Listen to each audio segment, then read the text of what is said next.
Okay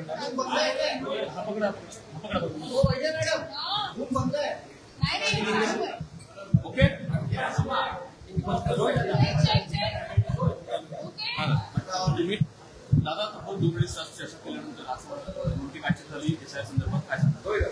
एक तर चोकलिंगम साहेबांना मी असेल व आमचे सर्व पदाधिकारी त्याच्यामध्ये सुनील भाऊ भुसारा असतील, कांबळे साहेब असतील, अमोल असेल, इतरही सर्व नलवडेताई असतील, हे सर्वजण त्यांना त्या ठिकाणी भेटलो.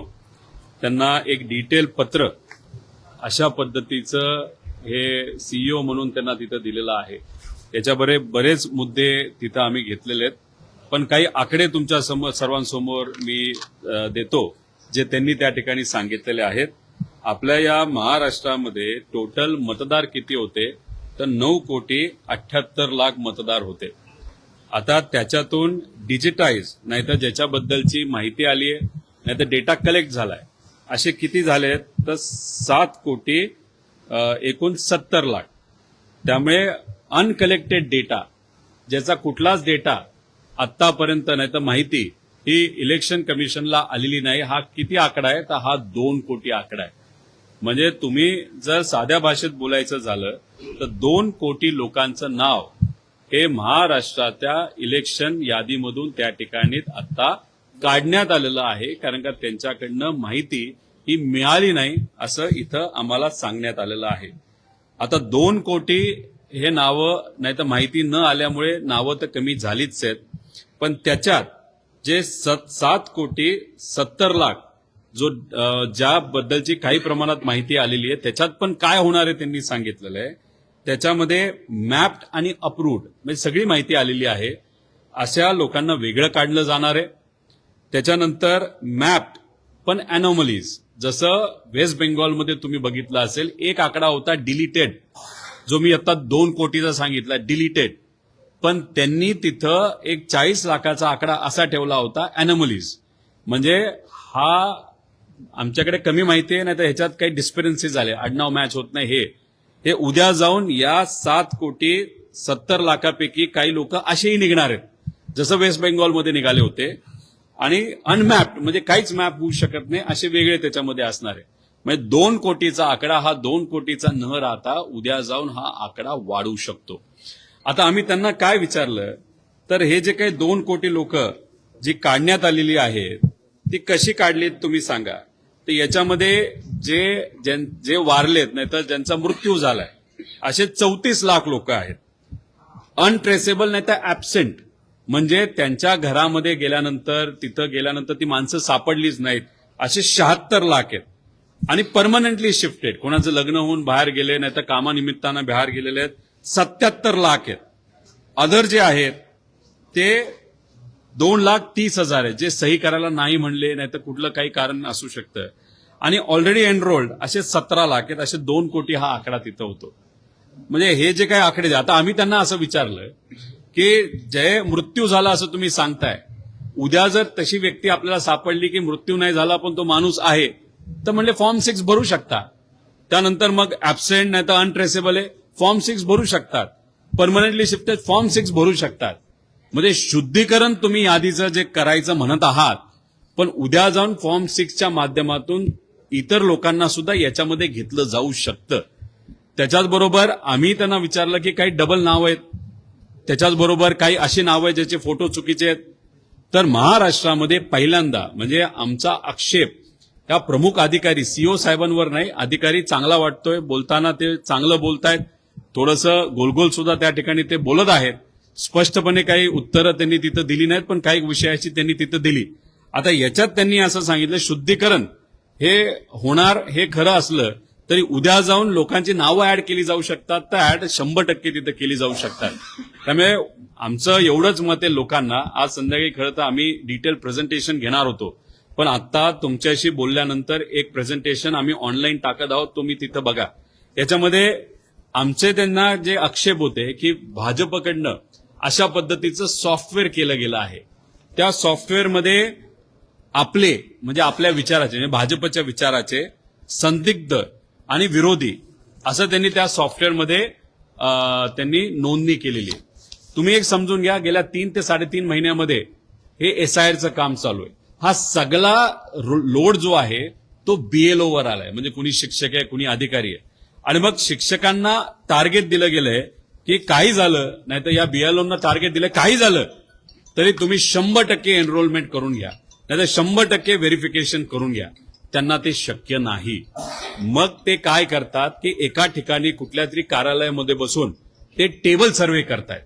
आमचं या अधिकाऱ्यांना म्हणणं होतं की तो माणूस नाही तर तो BLO 2दा-3दा त्या घरी गेला पाहिजे, क्रॉस व्हेरिफिकेशन झालं पाहिजे. पण दुर्दैवाने लोड BLOवर जास्त असल्यामुळे अशा पद्धतीने त्या ठिकाणी टेबल सर्व्हे केला जातोय. आणि या टेबल सर्व्हेला माहिती कोण देते तर भाजपचे कार्यकर्ते देत आहेत.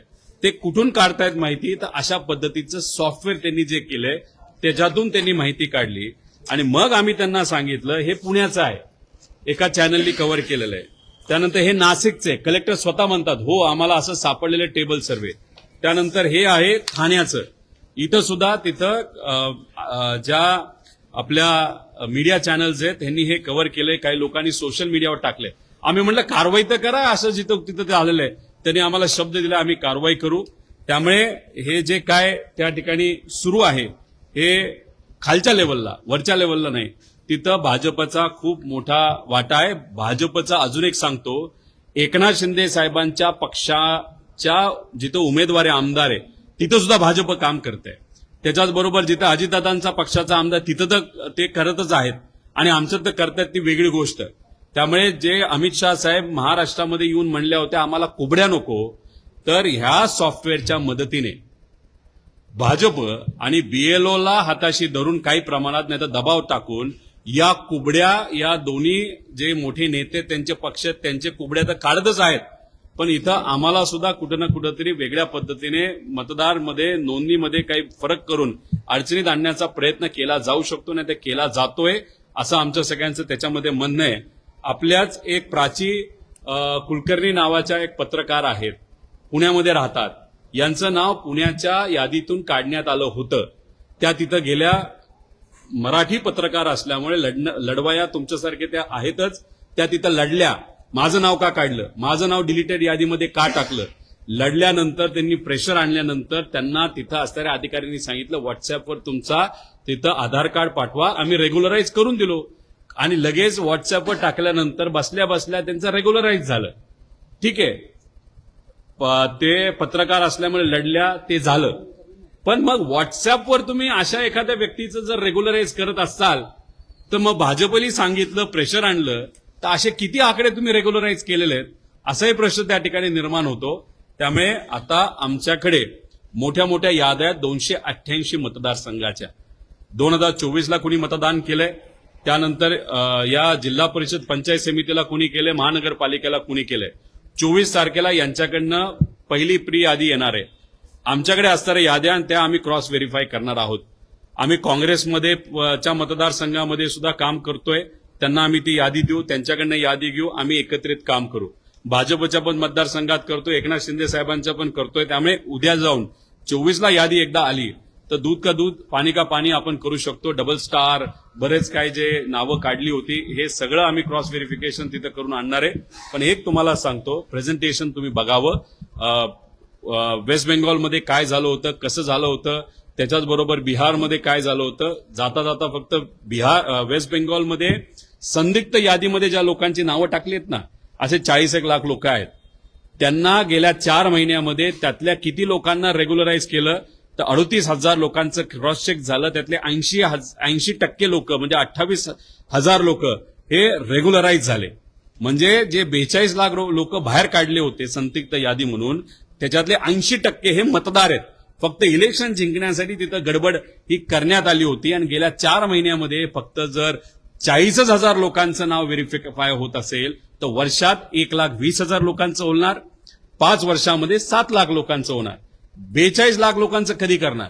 मग 2 कोटी लोकांचं तर नाव आपल्या महाराष्ट्रातून डिलीट केलं गेलं आहे. पण संदिग्ध यादी जेव्हा काढली जाईल, नॉन मॅप यादी काढली जाईल, त्याच्यामध्ये जर 50 लाख लोक आले, ती नावं तुम्ही कधीपर्यंत रेग्युलराईज करणार? हे अनेक प्रश्न तिथे निर्माण होतात.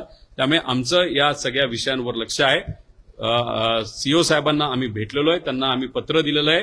त्यातल्या काही गोष्टी त्यांनी स्वीकारलेल्या आहेत, आम्ही करतो. आम्ही केंद्र इलेक्शन कमिशनला त्या ठिकाणी देऊ असंही त्यांनी त्याच्यामध्ये सांगितलं. ज्याच्यामध्ये GPS, geo tagging, time setup हे आम्ही करू आणि आम्ही बोलू असं त्यांनी त्या ठिकाणी सांगितलंय. Audition, deletion, correction, shifted, pending आणि रिजेक्टेड हे ओपन डॅशबोर्ड आम्ही केला पाहिजे असं सांगितलं. ते म्हणाले ठीक आहे आम्ही तो करून घेऊ. त्यानंतर BLA 2 ची भूमिका आयोगाच्या मार्गदर्शक सूचने म्हणजे BLA तुम्ही जबाबदार त्या ठिकाणी करा आणि त्याचं लॉग इन दुसरं कोणी केलंय का याचं क्रॉस व्हेरिफिकेशन करा ते म्हणालेत.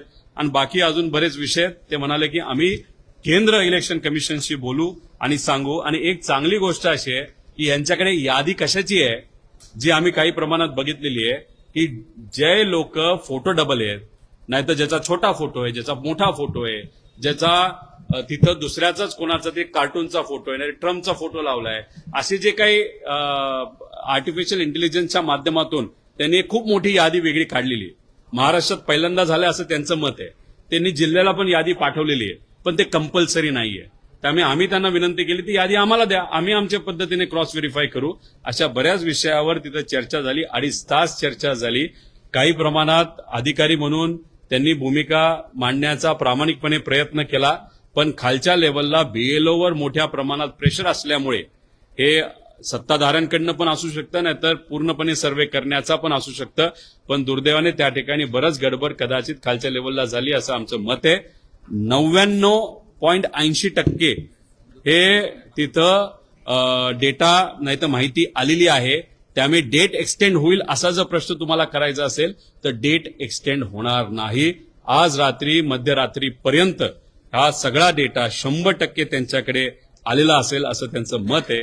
त्यामुळे याच्या पुढच्या काही दिवसांमध्ये म्हणजे 24 तारखेपर्यंत ते एक यादी तिथं जाहीर करतील आणि त्याच्यावर आक्षेप घेण्यासाठी काही एक महिन्याची वेळ देऊ शकतील असं त्यांनी त्या ठिकाणी सांगितलेलं आहे.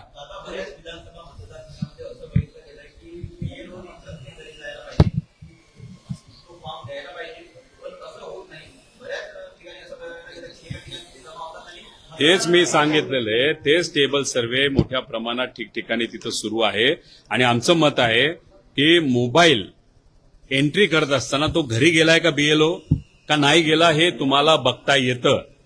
एकच मोबाईल वापरलाय का 2 मोबाईल वापरलेत हे सुद्धा तुम्हाला बघता येतं. त्यामुळे तो डेटा तुम्ही डाउनलोड करा आणि त्याच्यातून पारदर्शक पद्धतीने हा सर्व्हे झालाय का हे तुम्ही सांगा. त्यांनी आम्हाला सांगत असताना सांगितलं चांगलं सजेशन आहे. हे नक्कीच आम्ही केंद्र इलेक्शन कमिशनशी त्या ठिकाणी बोलू आणि याच्यावर काय करता येईल हे बघू. त्याच्याच बरोबर काही मुद्दे त्यांनी केंद्रीय इलेक्शन कमिशनला पाठवलेले आहेत, पण दुर्दैव असं केंद्रीय इलेक्शन कमिशनने त्याच्यावर कुठेही काही वक्तव्य केलं नाही, त्याला रिस्पॉन्ड केलेला नाही. त्यामुळे इथल्या लेवलला हे केलं पाहिजे ते केलं पाहिजे अशी चर्चा मात्र होते, पण केंद्रीय इलेक्शन कमिशनकडनं त्यांना तिथं परवानगी दिली जात नाही हे मात्र त्या ठिकाणी खरं आहे. एकनाथ शिंदेच्या आणि अजित पवारांच्या लोकांच्या मतदारसंघामध्ये देखील काम करतायचं तुम्ही म्हणाला. याचा अर्थ 100% भाजपसाठी अशा पद्धतीनं निवडणूक आयोगाला सोबत घेऊन काम सुरू आहे. इलेक्शन 2029 भाजप एकटं लढणार हे दुनियाला तिथं माहितीये. ज्या पद्धतीने भाजप आपल्या कार्यकर्त्यांच्या मदतीने लक्ष देऊन तेच BLOला माहिती देऊन आपल्या पदाचा उपयोग करून ज्या ज्या काही गोष्टी खालच्या लेवलला चाललेल्या आहेत त्या गोष्टी खूप हाय लेवलच्या आहेत. त्याच्यामध्ये एकनाथ शिंदे साहेबांचा पक्ष सत्तेत असून ते त्या लेवलला पोहोचले नाहीत. अजितदादांच्या पक्षाचा खूप मोठा प्रश्न तर आहेच, कारण त्यांच्यात काय चाललंय कोणालाच माहित नाही. काँग्रेस, आम्ही आणि उद्धव ठाकरे साहेबांची शिवसेना आमच्या लेवलला आमच्या गोष्टी तिथं करतोय, पण आम्ही विरोधात आहोत.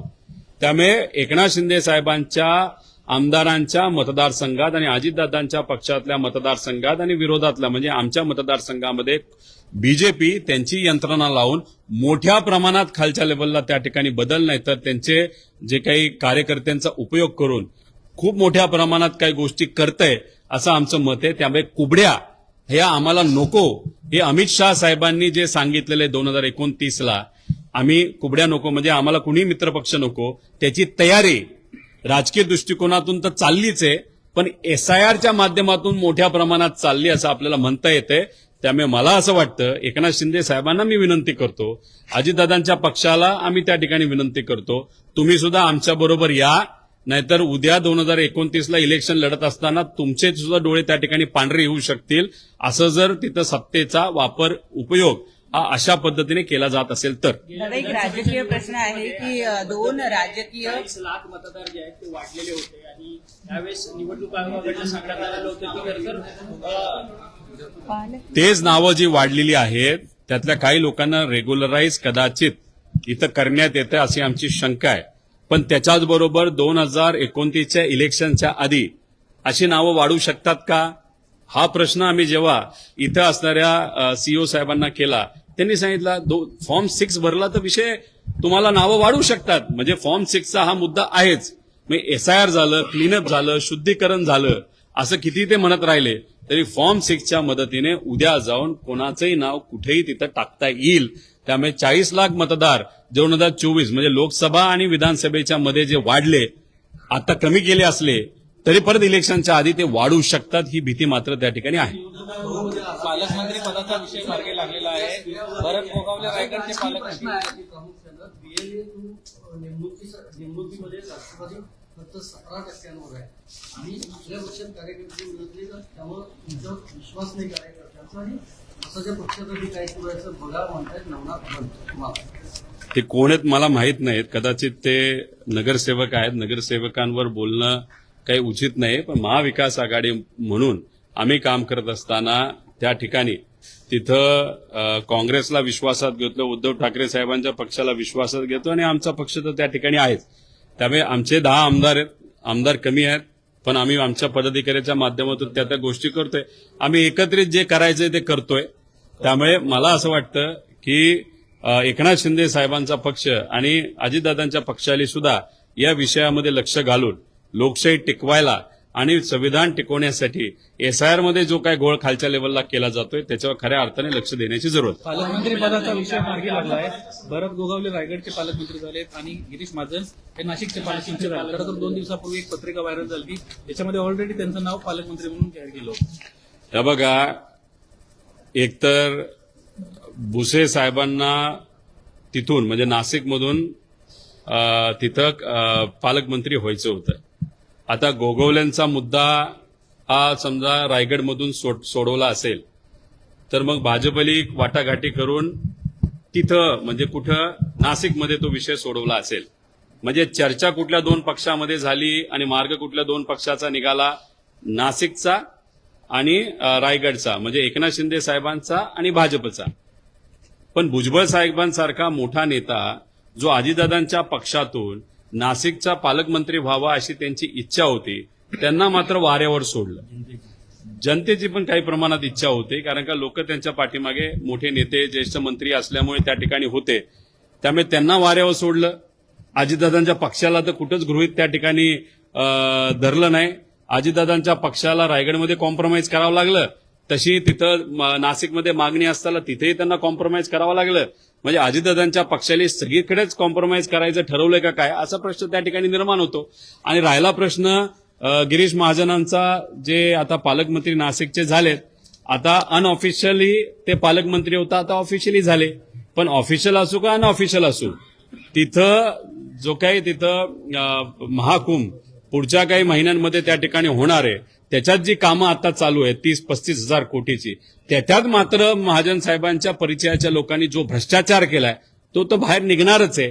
पालकमंत्री कोण का होईना, पण जी खरी माहिती, भ्रष्टाचाराची माहिती, ती येत्या काही दिवसांमध्ये आम्ही आणणार म्हणजे आणणार. भ्रष्टाचार केला तरी चालेल, पाठबळ आम्ही तुम्हाला देऊ हे सांगण्याचा प्रश्न आहे. हे सांगण्याचा संदेश देण्याचा प्रयत्न झाला या निमित्तानं. नाशिकला भ्रष्टाचाराशी संबंधित त्यांच्या संदर्भातली लोक सापडली आणि वरून त्यांना पालकमंत्री पद दिलं. तुम्ही ठीक केलं नाही, हे बघा, भ्रष्टाचाराचा मुद्दा माझ्या अनुषंगाने 500 कोटीचा भ्रष्टाचार तिथं झालाय असं ऑफिशियल चर्चा ही 10 दिवसापूर्वी झाली. आणि पालकमंत्रीपद कधी दिलं? आत्ता दिलं. म्हणजे देवाच्या नावाने, ते सुद्धा तिथं महाकुंभ होणार आहे, महाकुंभच्या कामामध्ये तिथे 500 कोटीचा गैरव्यवहार झाला हे काही प्रमाणात सिद्ध होऊन सुद्धा ज्या व्यक्तीला त्याची जबाबदारी दिली होती म्हणजे गिरीश महाजनना, त्यांना जर पालकमंत्री दिलं जात असेल तर मुख्यमंत्री साहेबांनी शिक्कामोर्तब केला की किती पाहिजे तेवढा भ्रष्टाचार तुम्ही करा, तुमच्या पाठीशी आम्ही आहोत, असा एक संदेश भाजपच्या प्रमुख नेत्यांनी त्या ठिकाणी दिला. देवाच्या बाबतीत सुद्धा, म्हणजे देवाच्या कामामध्ये भ्रष्टाचार केला तर तुम्हाला लगेचच्या लगेच आम्ही पालकमंत्री करू शकतो हा सुद्धा कुठेतरी संदेश तिथं दिला. म्हणजे पवित्र अयोध्यामध्ये भ्रष्टाचार झाला, तो विषय आता कुठंच दुर्दैवाने चर्चेत येत नाही. उज्जैनमध्ये मोठ्या प्रमाणात लँड स्कॅम मुख्यमंत्री भाजपचे तिथं केला, आणि इथं आता महाजनांच्या माध्यमातून त्यांच्या चिलीपिली लोकांनी आणि त्यांनी स्वतः कदाचित अशी चर्चा आहे की तिथं महाकुंभ नाशिकमध्ये होणार, त्यात मोठ्या प्रमाणात भ्रष्टाचार झाला आणि त्यांना तुम्ही पालकमंत्री करत असाल तर त्याचा अर्थ देवाच्या विषयामध्ये सुद्धा भ्रष्टाचार हा भाजपला चालतो असं कुठेतरी सिद्ध होतं. मुख्यमंत्री देवेंद्र फडणवीस दिल्लीच्या दौऱ्यावरती गेले, पंतप्रधान नरेंद्र मोदींची भेट घेताना ते पाहायला मिळतात. तर सातत्यानं मुख्यमंत्र्यांचा दिल्ली दौरा जो आहे तो वाढताना आता पाहायला मिळतो. गेल्या काही महिन्यांमध्ये जवळपास 4-5 वेळा त्यांची भेट झालेली. कदाचित दिल्लीवाले म्हणजे मोदी साहेब आणि अमित शाह साहेब यांना आपले महाराष्ट्राचे मुख्यमंत्री हे महाराष्ट्रात न ठेवता त्यांना दिल्लीची म्हणजे देशाची जबाबदारी त्या ठिकाणी कुठल्या तरी विभागाची देण्यात यावी अशी त्यांची इच्छा असावी, पण ती इच्छा कदाचित देवेंद्र फडणवीस साहेबांची नसावी. त्यामुळे अनेक वेळा चर्चा होऊन सुद्धा कुठंच त्या ठिकाणी मार्ग हा निघत नसावा असं आपल्याला तिथं म्हणावं लागेल. पण शेवटी तो त्यांचा पक्षातला अंतर्गत विषय, आपण तो तिथं काही घेऊन चालणार नाही. माझं एवढंच म्हणणं आहे की जर तुम्ही प्रधानमंत्री साहेबांना भेटत असाल, अमित शाह साहेबांना भेटत असाल, तर अजितदादांच्या आपल्या तपासाच्या बाबतीत सुद्धा थोडीफार चर्चा जर तुम्ही त्या ठिकाणी केली तर नक्कीच काही प्रमाणात अजितदादांना न्याय देण्यासाठी थोडीशी मदत ही नक्कीच त्या ठिकाणी होऊ शकते, जे तुमचे जिवलग मित्र होते. दादा हिंदी में जानते हैं क्या कहेंगे आप एसआईआर के संदर्भ में आपने देखो, एसआईआर की जो प्रक्रिया यहाँ पे महाराष्ट्र में शुरू है उसमें पहले 9 करोड़